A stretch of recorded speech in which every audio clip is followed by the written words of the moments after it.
नमस्कार, के TV news में आपका स्वागत है। मैं हूं स्तुति और आइए एक नजर डालते हैं शहर की प्रमुख सुर्खियों पर।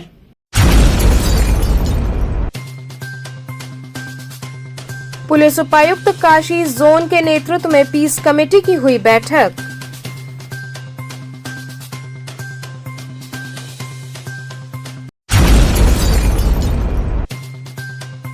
एमएलसी आशुतोष सिन्हा के नेतृत्व में सपा प्रतिनिधि मंडल ने नगर आयुक्त से की मुलाकात।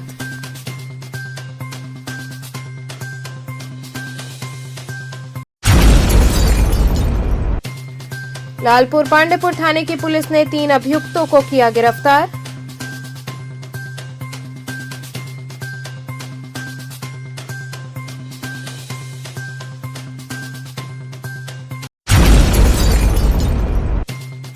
और काशी के आनंद यादव के बॉडी बिल्डिंग प्रतिस्पर्धा में 6 पदक जीतने पर उनका सम्मान करते हुए दी गई बधाई।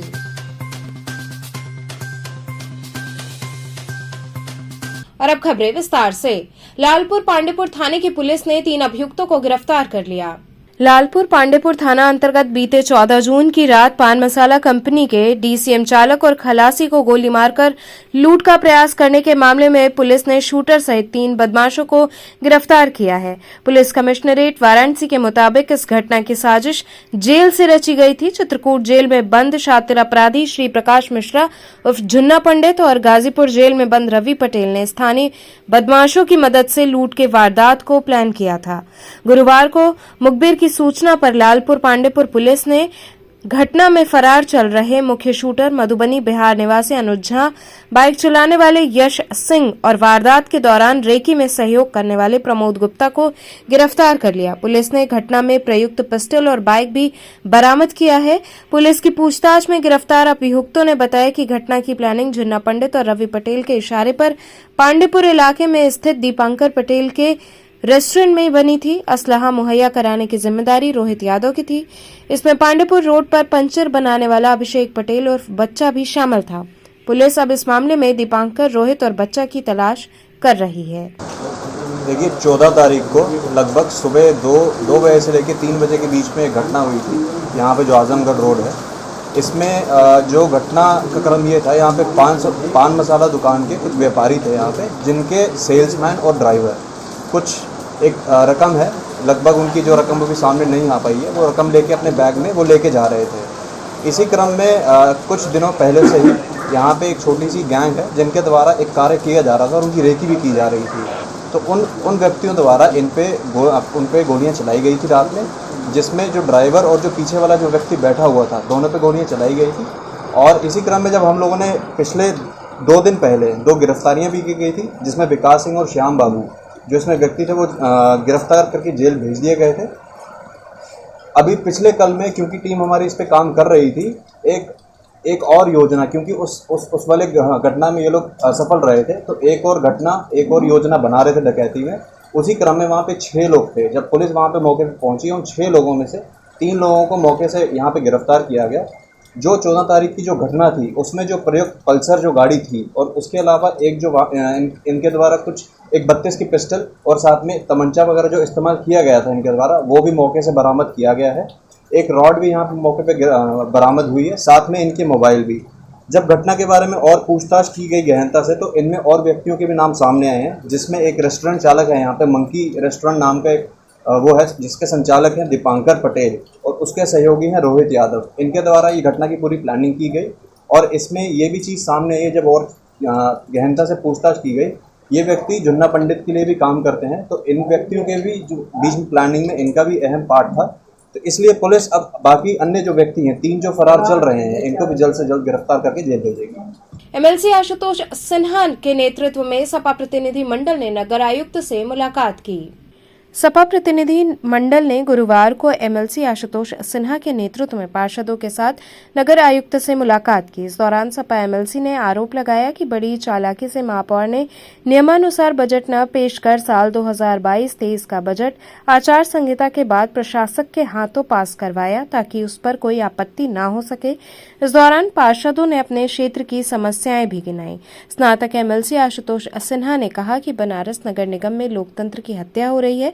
बिना सदन में बजट पेश हुए, बिना सदन में चर्चा हुए बजट पास करा लिया गया। बजट की नियमावली है कि 10 दिसंबर से 15 फरवरी के बीच में बजट पेश कर देना चाहिए और 96 घंटे पहले सभी पार्षदों को सूचना दी जानी चाहिए थी, लेकिन ऐसा नहीं किया गया। ऐसे में ये कहना उचित होगा कि महापौर और नगर आयुक्त की नीयत नहीं ठीक थी और उन्होंने 8 जनवरी आचार संहिता लगने के बाद बजट पास किया, क्योंकि उस समय नगर निगम का सदन भंग रहता है और प्रशासक उसे पास कर सकता है। इस दौरान प्रमुख रूप से महानगर अध्यक्ष विष्णु शर्मा, पूर्व महानगर अध्यक्ष डॉक्टर ओपी सिंह, पूर्व पार्षद शंकर विसनानी, पार्षद दल नेता कमल पटेल, दारानगर के पार्षद मनोज यादव मौजूद रहे। मेन समस्या उसमें निर्माण कार्यों के संबंधित थी कि सड़क या नाली का और कुछ उनके क्षेत्र में किसी का विशेषकर कोई नाला वाला अगर छूट गया था तो उसके बारे में समस्या थी। तो क्योंकि नाले की सफाई चल भी रही थी और सफाई हो भी गई है, आज भी जगह जगह चल रहा है, तो ऐसा कुछ नहीं है। अगर उनका कोई काम छूट गया तो बता दे तो उसको सफाई करा दी जाएगी। काम कब तक हो जाएगा, क्योंकि बरसात आने वाली है? काम ऑलरेडी हमारा 95 to 97% हो चुका। कोई एक दो जैसे कुछ चौकिंग हो गई थी, सफाई कराई हमने, और वहाँ किसी का जैसे आज एक सूचना मिली थी कि किसी का कोई एक मृत पशु उसमें मिल गया नाले में, शायद कुत्ता या कुछ था। एक सूचना प्रारंभिक सूचना मिली थी, तो उसको जैसे दोबारा खोल के सफाई करानी पड़ेगी। तो कुछ ऐसी जगह हो रही है जो सफाई कराने के बाद दोबारा चौकिंग हो जा रही है, उसके लिए दिक्कत आ रही है, तो उसको करा रहे हैं सफाई। देखिए, जिस तरह से उत्तर प्रदेश से लेकर बनारस, क्योंकि बनारस आदरणीय प्रधानमंत्री जी की कंस्टिट्यूंसी है, और बनारस में जिस तरह से नगर निगम में लोकतंत्र की हत्या हो रही है, कारण उसका ये है क्योंकि बिना सदन में बजट पेश हुए, बिना सदन में उसकी चर्चा बजट की हुई, पहली बार ऐसा हो रहा है बनारस के इतिहास में कि बजट पास करा दिया गया। क्योंकि बजट को जो नियमावली है, इसकी नियमावली धारा 146 के सब क्लॉज 3 में ये लिखा हुआ है कि 10 दिसंबर से लेकर 15 फरवरी के बीच में बजट उनको पेश कर देना चाहिए और 96 घंटा पहले सारे पार्षदों को सूचना देनी चाहिए थी। लेकिन अब आप इस बात को समझिए कि न सूचना दी गई और 10 क्योंकि इंतजार कर रहे थे, इनके मन में कहीं ना कहीं गंदगी थी। मेयर और नगर आयुक्त की मिल भससे, क्योंकि इनके मन में कहीं ना कहीं गंदगी थी, इसलिए इसको पास नहीं की। 10 दिसंबर से 8 जनवरी तक का इन्होंने इंतजार किया कि आचार संहिता लग जाए, आचार संहिता के बाद बजट पास कर देंगे। और प्रशासक के तौर पे जिस तरह से जब नगर निगम भंग रहता है तो प्रशासक जो बजट सरकारी होता है वो पेश कर देता है। तो उस तरह से इस बजट को पेश कर दिया गया है कि लगातार ये लोकतंत्र की हत्या हो रही है बनारस के अंदर, नगर निगम के अंदर। तो इसको लेकर क्योंकि बहुत बड़ा गंभीर विषय है, क्योंकि हमारा देश, हमारा प्रदेश और ये नगर निगम देश के संविधान से चलेगा, नियमावलियों से चलेगा, और जो अगर इनसे नहीं चलेगा तो कहीं ना कहीं से उत्तर प्रदेश में लोकतंत्र की हत्या कर रहा है। तो आज ये विषय बहुत गंभीर विषय था, इस पर हम लोग आज मिलने गए थे और साथ ही साथ हमारे पार्टी के जो पार्षद हैं, बनारस की जो महत्वपूर्ण समस्याएं हैं उसको लेकर, जो आज बनारस में सड़क, सीवर, बिजली, पानी की जो समस्या है, बड़ी समस्या है, और कि उसको लेकर भी हम लोगों ने आज नगर से बात की है और उनसे कहा है कि इस पर आवश्यक कार्रवाई करना सुनिश्चित करें। पुलिस उपायुक्त काशी जोन के नेतृत्व में पीस कमेटी की बैठक की गई। पुलिस उपायुक्त काशी जोन आर.एस. गौतम द्वारा सहायक पुलिस आयुक्त दशा सुमेध अवधेश पांडे, पुष्पेंद्र पटेल, एसीएम सेकंड, प्रभारी निरीक्षक चौक, थानाध्यक्ष दशा समेत प्रभारी थानाध्यक्ष लक्सा की उपस्थिति में जुमे की नमाज व आगामी त्योहारों के दृष्टिगत धर्मगुरुओं व संभ्रांत व्यक्तियों के साथ थाना दशा समेत क्षेत्र के एक होटल में पीस कमेटी की बैठक आहूत की गई, जिसमें सभासद चंद्रकांत मुखर्जी, सभासद नरसिंह दास, सामाजिक कार्यकर्ता कामिल अहमद, पूर्व सभासद दिलीप यादव, मोहम्मद फरीद अहमद आदि मौजूद धर्मगुरुओं, पार्षदों, सिविल डिफेंस के पदाधिकारियों एवं क्षेत्र के संभ्रांत व्यक्तियों से शांति सौहार्दपूर्ण वातावरण बनाए रखने हेतु पुलिस उपायुक्त द्वारा अपील की गई। पुलिस उपायुक्त काशी जोन द्वारा बैठक में मौजूद समस्त व्यक्तियों से अपील की गई कि आप लोग अफवाहों से बचें। यदि कोई व्यक्ति, चाहे वो किसी भी धर्म संप्रदाय का हो, अफवाह फैलाता है तो संबंधित प्रभारी निरीक्षक व थानाध्यक्ष एवं पुलिस के उच्च अधिकारियों से संपर्क कर अवगत कराएं तथा भ्रामक संदेशों का खंडन करें। यदि कोई व्यक्ति अफवाह फैलाता है या किसी प्रकार की कोई उद्दंडता करता है तो उसके विरुद्ध कठोर विधिक कार्रवाई अमल में लाई जाएगी। सोशल मीडिया से प्राप्त किसी भी नफरत व द्वेष फैलाने वाले भ्रामक संदेश से बचें। यदि आसपास मोहल्ले आदि जगहों पर कोई भी अराजकता फैलाने वाला व्यक्ति संदेह के घेरे में आता है तो तत्काल इसकी सूचना दे। वहीं इस दौरान मौजूद समस्त लोगों ने आश्वासन दिया कि क्षेत्र में शांति व कानून व्यवस्था कायम रहेगी, किसी भी प्रकार की कोई अप्रिय घटना घटित नहीं होगी।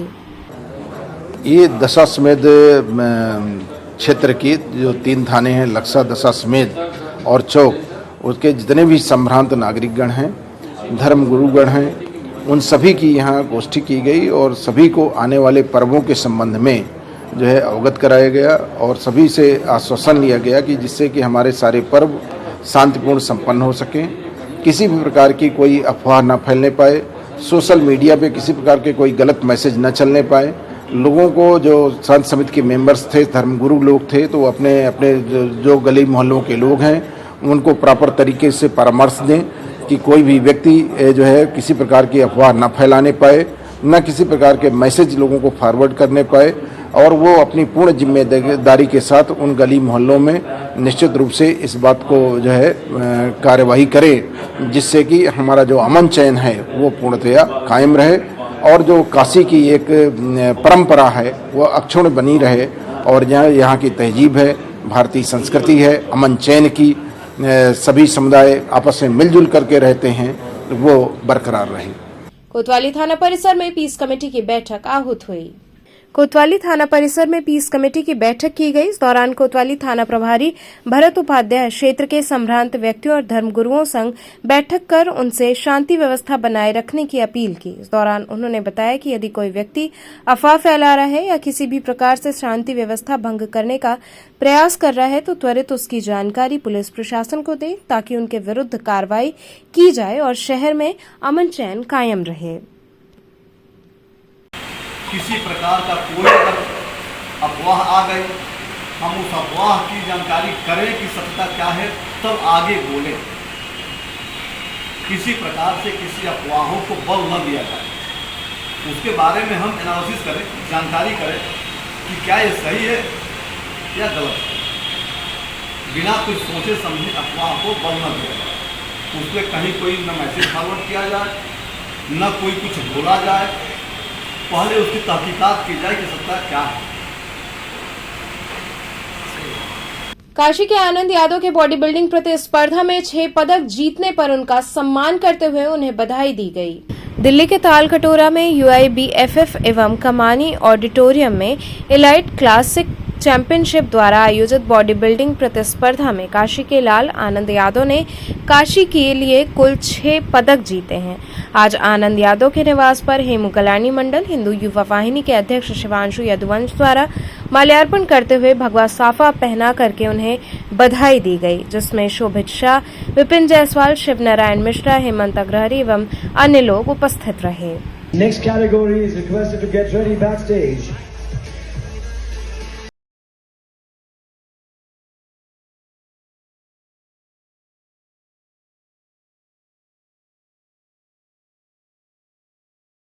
Mr. Khan, Hasbuddin Khan will be felicitated. Can you please bring the guest of honor?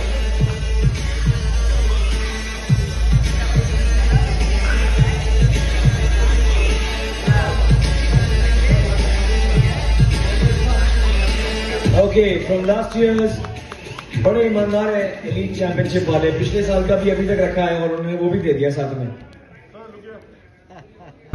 देखिए, मैंने 11 जून से स्टार्ट किया था कंपटीशन, जो कि जयपुर में था। वहाँ पे आनंद आर्नोल्ड क्लासिक था, वहाँ पे मैंने सिल्वर मेडल जीता। उसके बाद दिल्ली में मेरा दूसरा कंपटीशन था एलीट क्लासिक, जहाँ मैंने अपने क्लासिक फिजिक कैटेगरी में ओवरऑल विनर जीता और बॉडी बिल्डिंग में गोल्ड मेडल। फिर उसका तीसरा जो कंपटीशन था, जो कि सबसे बड़ा कंपटीशन था, वो था मिस्टर यूनिवर्स। उसमें मैंने बॉडी बिल्डिंग में गोल्ड मेडल जीता। आगे क्या योजना होगी आपकी? देखिए, अभी फ़िलहाल में थोड़ा रेस्ट लेके हमारा प्लान है कि आगे जो भी हमारे अभी बॉडी में इम्प्रूवमेंट्स और करने हैं वो करके नेक्स्ट ईयर हम शेरू क्लासिक में प्रो कार्ड के लिए जाएंगे। हाँ, ये पूरा अभी प्लान है। अभी क्या संदेश देना चाहेंगे संदेश फ़िलहाल में मेरा यही है कि बॉडी बिल्डिंग, जैसे लोग सोचते हैं कि बड़ा ही एक्सपेंसिव गेम है और काफ़ी ग्लैमरस गेम है, तो जो लोअर मिडिल क्लास वाली फैमिली से जो लड़के होते हैं वो उस चीज़ को काफ़ी मतलब अंडरस्टिमेट करते हैं कि यार बहुत महंगा है। तो मेरा ये कहना है कि मैं भी ऐसी ही फैमिली से बिलोंग करता हूँ। अगर आप हार्ड वर्क करेंगे और कंटिन्यू करेंगे और दिल से करेंगे तो हर चीज़ आपके लिए बहुत आसान हो जाए। आज अपने काशी के लाल ने प्रतियोगिता में धमाल मचा के रख दिया।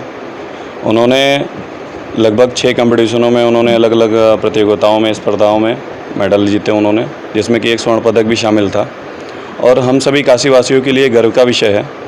उससे बड़ा गर्व का विषय इसलिए भी है क्योंकि हम लोग बचपन के मित्र भी रहे हैं, तो इसलिए आज इनको देख करके और इनके शब्दों को सुन करके मुझे ऐसा लगा कि नहीं, जो भी आज के लोग एक भ्रांतियाँ फैलाते हैं कि बॉडी बिल्डिंग बहुत गंदा गेम है, शरीर ख़राब होता है, ऐसा वैसा, ऐसा कुछ भी नहीं है। वो आपके ऊपर होता है कि आप सड़क पे अगर चल रहे हैं तो अगर आप रूल्स से चलेंगे तो उससे हमेशा सेफ़ रहेंगे। अगर आप रूल डिस्टर्ब करेंगे तो चोट चपेट तो लगेगी। तो इसलिए सेफली अगर आप कुछ भी करते तो सब सही होता है। यहाँ रुकेंगे एक छोटे सा ब्रेक के लिए, आप बने रहिए KTV के साथ।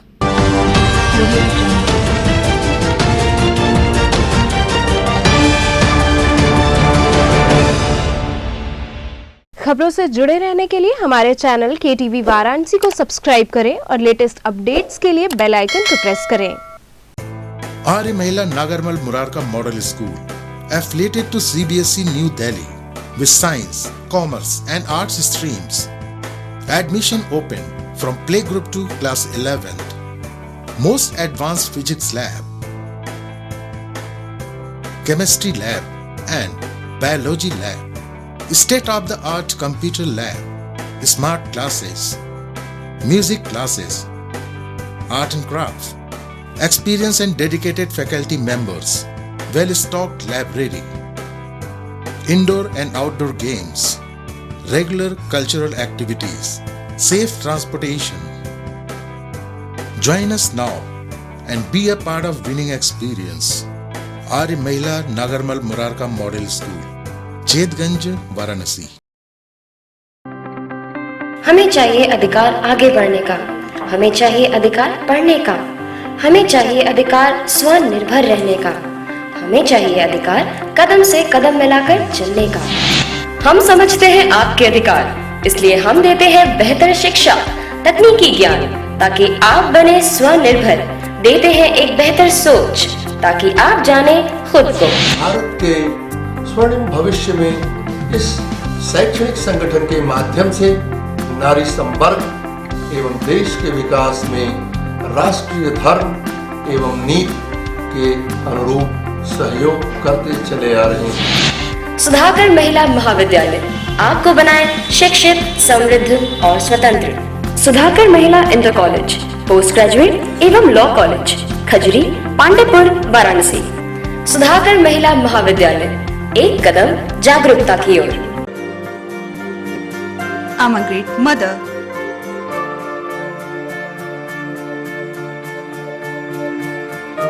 I'm living a life with purpose.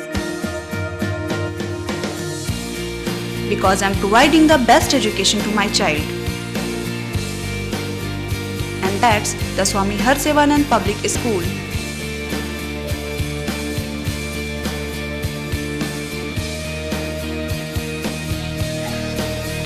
Harsevanand Public School provides value-based education. Admission open for nursery to class 11th. Harsevanand Public School and Hostel, Garwaghat, Banpurwa and Jagatganj, Varanasi.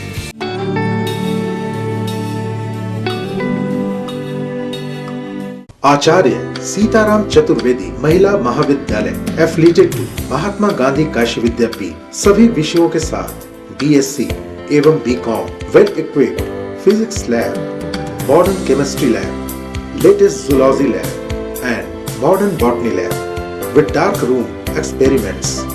Best and senior faculty members जो बच्चों को सिर्फ पढ़ाते ही नहीं बल्कि उनका मार्गदर्शन भी करते हैं। Many extra curriculars, bus facility available for all region of Varanasi and other regions. Best hostel facility for students. For more detail, contact Acharya Sitaram Chaturvedi, Mahila Mahavidyalaya, Padao Ramnagar Road, Domri, Ramnagar, Varanasi. Forms available है city office, बाल विद्यालय, senior secondary school, Prahlad घाट, Varanasi.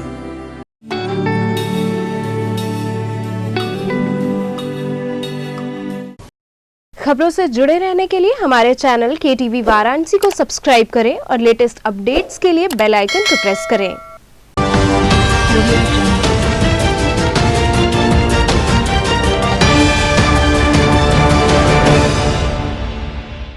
Break के बाद आपका स्वागत है। मातृ एवं नवजात शिशु की देखभाल विषय पर बीएचयू में व्याख्यान का आयोजन हुआ।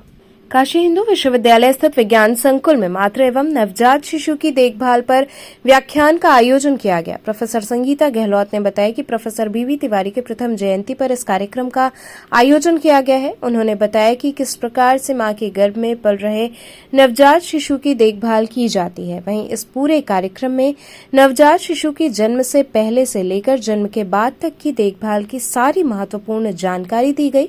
इस कार्यक्रम में जोधपुर आयुर्वेद यूनिवर्सिटी के कुलपति प्रोफेसर अभिमन्यु कुमार बतौर मुख्य अतिथि के रूप में उपस्थित रहे, जिनका स्वागत उन्हें पुष्पगुच्छ प्रदान कर किया गया। वहीं मंगलाचरण की प्रस्तुति के बाद व्याख्यान का आरंभ हुआ, जिसमें उपस्थित वक्ताओं ने अपने अपने विचार व्यक्त किए। आज के कार्यक्रम प्रोफेसर बीवी तिवारी उनकी प्रथम जन्म दिवस पर ये हम प्रोग्राम ऑर्गेनाइज कर रहे हैं। इस कार्यक्रम में पेरीनेटल केयर पे काफ़ी तरह की एक्टिविटीज़ स्टार्ट की गई हैं। ई एस्से, पोस्टर कंपटीशन और quiz competition, 6 guest lecture organise किए गए हैं और 80 पेपर प्रेजेंटेशन साइंटिफिक सेक्शन में प्रेजेंट होंगे। कितने दिनों का ये कार्यक्रम है और आज के चीफ गेस्ट कौन? ये 22 तारीख से 23 तारीख का प्रोग्राम था। आज के chief guest professor Abhimanyu Kumar, vice chancellor, Jodhpur Ayurveda university, Rajasthan. अच्छा, विषय क्या रखा गया है? पेरीनेटल केयर, बच्चे के कंसीव होने के बाद से लेकर उसके पैदा होने के बाद तक जो भी मदर और बच्चे की केयर की जाती है उससे संबंधित है। विधानसभा अध्यक्ष सतीश महाना परिवार संघ वाराणसी आए। विधानसभा अध्यक्ष सतीश महाना परिवार संघ वाराणसी पहुंचे।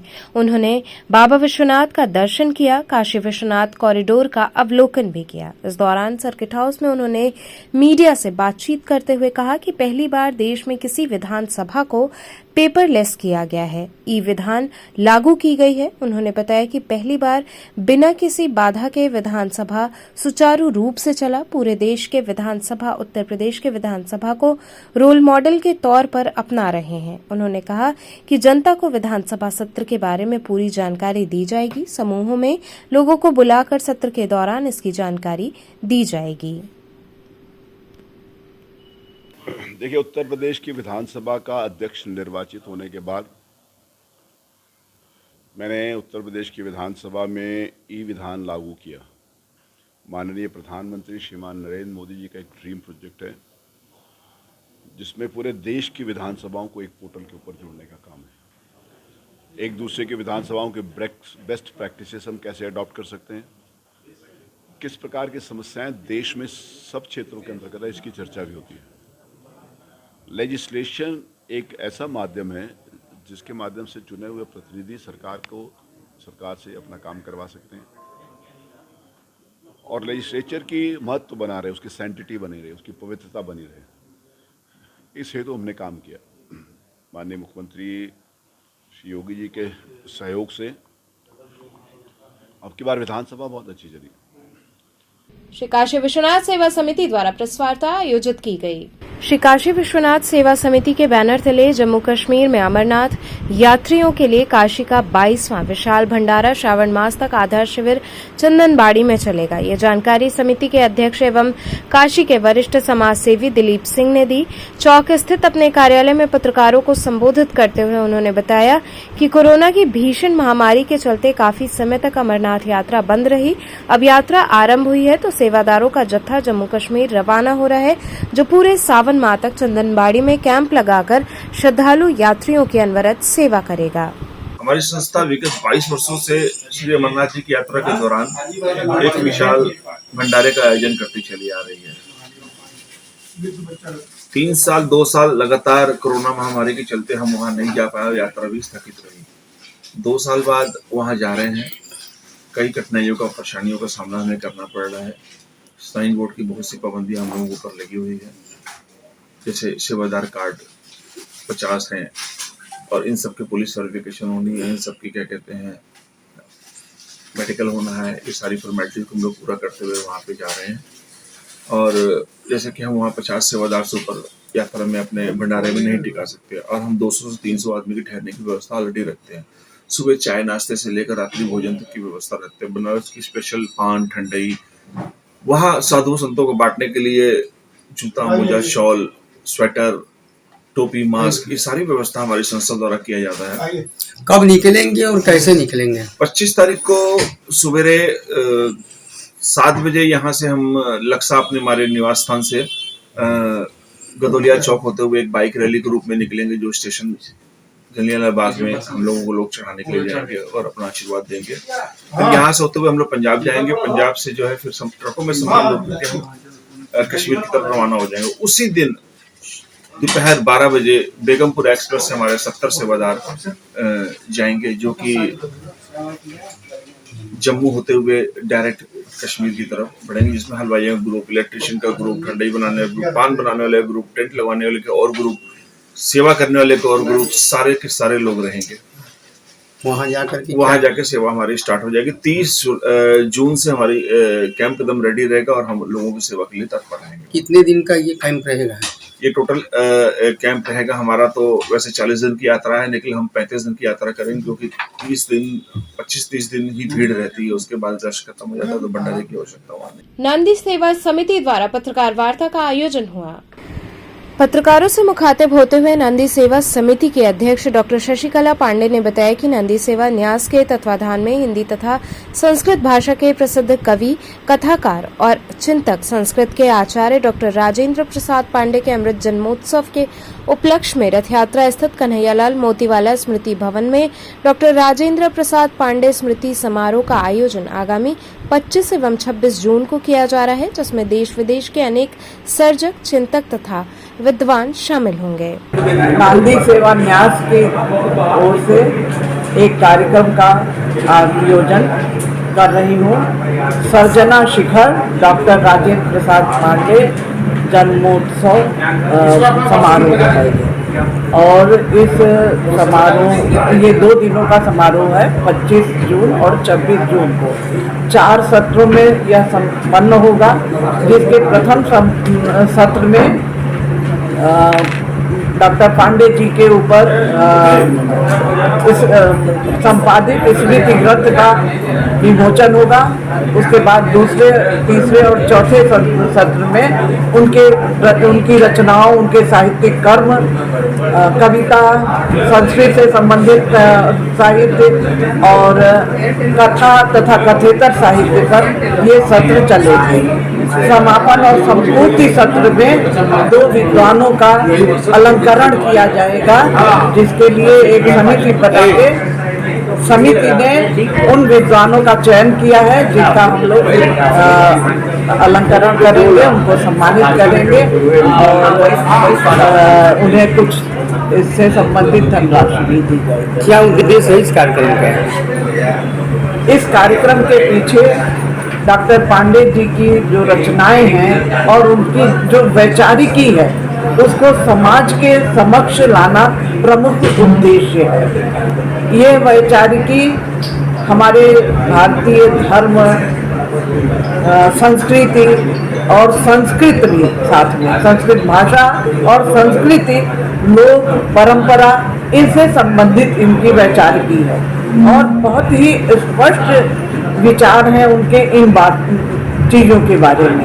वेद, पुराण, इन सब पर उनके विचारों को, जो हमारा वर्तमान हमारी पीढ़ी है या आगामी पीढ़ी है, उसके समक्ष इन विचारों को रखना अत्यंत आवश्यक है, क्योंकि वर्तमान समय जो है इसमें इलेक्ट्रॉनिक मीडिया और खास तौर से मोबाइल का इतना प्रचार हो गया है कि आज बच्चे हो, युवा पीढ़ी हो, प्रौढ़ पीढ़ी हो, यहाँ तक कि हमारे जैसे बूढ़े भी आज मीडिया, इलेक्ट्रॉनिक मीडिया से ज़्यादा जुड़े हुए हैं और साहित्य के प्रति रुचि कम होती जा रही है। काशी का एक ड्राइवर राष्ट्रपति पद पर अपने नामांकन हेतु दिल्ली रवाना हुआ। बनारस के एक अनोखे व्यक्ति ने राष्ट्रपति चुनाव के लिए नामांकन करने हेतु वाराणसी से दिल्ली के लिए रवाना हुआ है। विनोद कुमार यादव, जो पेशे से एक ड्राइवर है, वो राष्ट्रपति का चुनाव लड़ रहा है। नामांकन के लिए वो आज दिल्ली रवाना हुआ है। ये व्यक्ति राष्ट्रपति पद हेतु क्यों नामांकन कर रहा है, इसके पीछे का कारण उसने काफी रोचक बताया। उसका कहना है कि स्वयं भगवान शंकर उसके स्वप्न में आए थे, इसलिए वो नामांकन करने जा रहा है। सर, जनता के देखते हुए, क्योंकि मैं एक टैक्सी ड्राइवर हूँ, सारे देशों में मैं भ्रमण करता हूँ, जनता बेहाल हो गई है सर। जनता का कुछ काम नहीं हो पा रहा है। खाली दिल्ली बम्बई से बड़े बड़े पेपरों में बस एक हेडिंग बन के आ रहा है कि गरीब भाइयों के लिए ये होगा, मगर कुछ नहीं आता है। आते आते आते चंदौली जिले तक, बनारस जिले तक सारा चीज खत्म हो जाता है। तो उसी को हल करने के लिए, उसी को उजागर करने के लिए मैं चुनाव लड़ रहा हूँ। तो चलते चलते पुनः एक नजर डालते हैं शहर की प्रमुख सुर्खियों पर।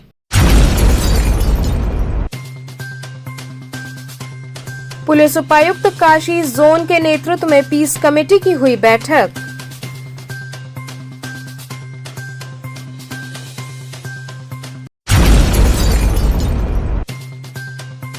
एमएलसी आशुतोष सिन्हा के नेतृत्व में सपा प्रतिनिधि मंडल ने नगर आयुक्त से की मुलाकात।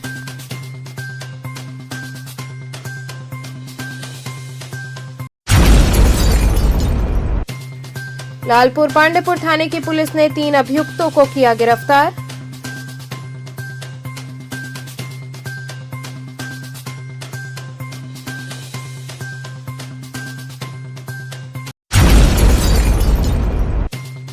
और काशी के आनंद यादव के बॉडी बिल्डिंग प्रतिस्पर्धा में 6 पदक जीतने पर उनका सम्मान करते हुए दी गई बधाई।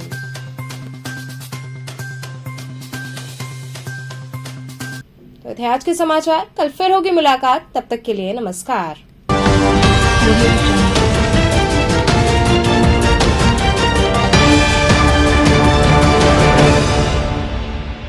खबरों से जुड़े रहने के लिए हमारे चैनल KTV वाराणसी को सब्सक्राइब करें और लेटेस्ट अपडेट्स के लिए बेल आइकन को प्रेस करें।